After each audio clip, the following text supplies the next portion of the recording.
Imagine this. You stand in front of two doors. One leads to wealth, the other leads to obscurity. You pause, think carefully, weigh every possibility. Finally, you choose the left door. It feels like your decision, but what if it never truly was? What if every thought that led to your choice, every preference, every hesitation, every desire, was already determined long before you became aware of it? What if the feeling of freedom is simply the last link in a chain that began before your birth? This is one of philosophy's most unsettling questions. Do we actually possess free will, or is it merely an illusion? Today we'll explore why some of history's greatest thinkers, and many modern scientists, believe that genuine free will may be impossible. What is free will? Before questioning it, we need to define it. Most people think free will means this: you could genuinely have acted differently if time were somehow rewound, if every atom in the universe returned to exactly the same position, you would still have the power to make another choice. That is what most people mean by freedom. Not merely acting according to your desires, but being the true author of those desires.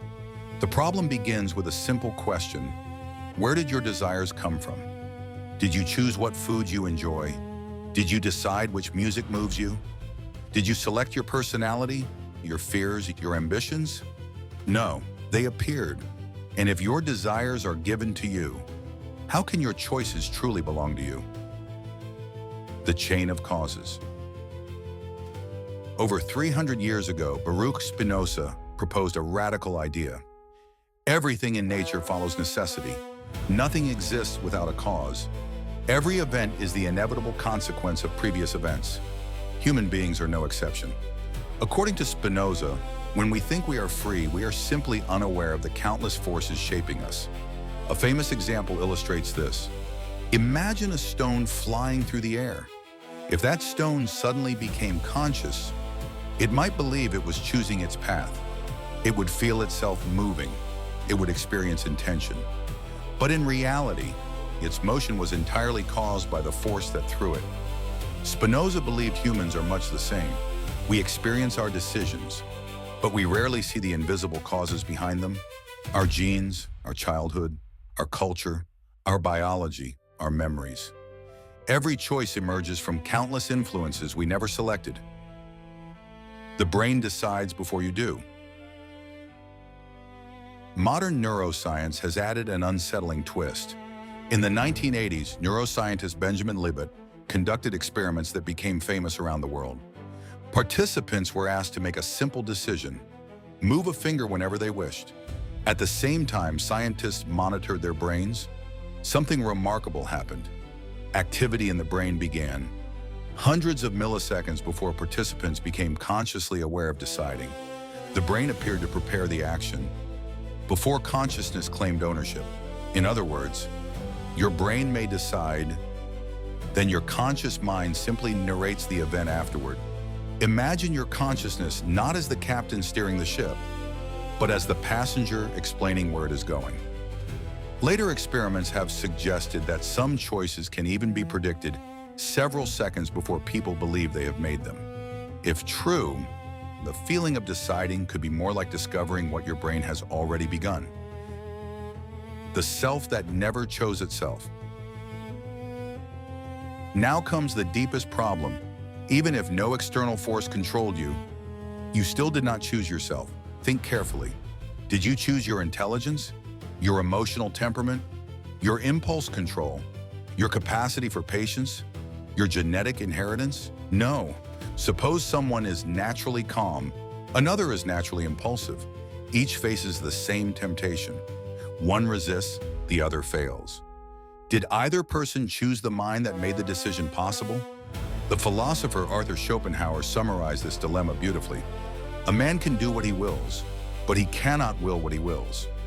You may act according to your desires, but you cannot choose the desires themselves.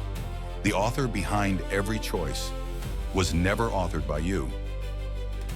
Why we still feel free? If free will is impossible, why does freedom feel so real?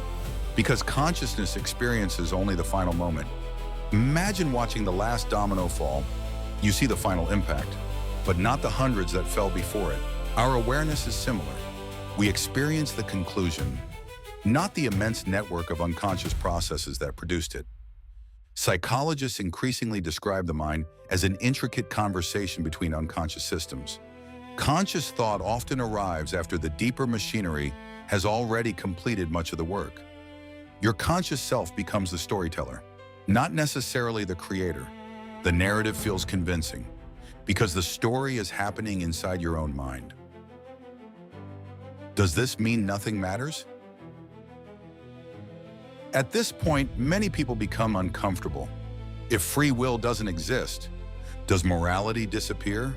Can anyone be responsible for anything? Not necessarily. Many philosophers argue that responsibility still serves a purpose. Punishment can protect society. Compassion can encourage growth. Rewards can reinforce positive behavior. These are themselves causes that shape future actions. Recognizing that people are products of countless influences may actually increase compassion.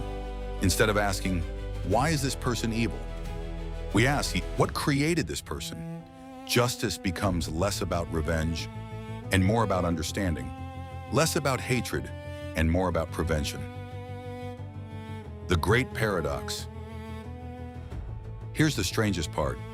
Even after hearing every argument against free will, you will probably continue feeling free. Tomorrow, you'll decide what to eat, which message to send, whether to exercise, whether to forgive someone, and each decision will still feel like yours. The illusion, if it is an illusion, is extraordinarily convincing. Perhaps evolution required it. Perhaps society depends on it. Or perhaps consciousness simply cannot experience itself any other way. We may never escape the feeling of authorship, even if authorship itself never truly existed. Conclusion. So, is free will impossible? Philosophy has never reached a final answer. Some thinkers defend genuine freedom. Others believe every choice is the inevitable consequence of causes stretching back to the beginning of the universe. But perhaps the most profound lesson is not whether freedom exists. It is realizing how little we understand about the mind that asks the question. Every thought you have and every belief you defend, every decision you make, may be part of a story written long before you became aware of reading it. And if that is true, the greatest mystery isn't whether you're free, it's who or what is doing the choosing.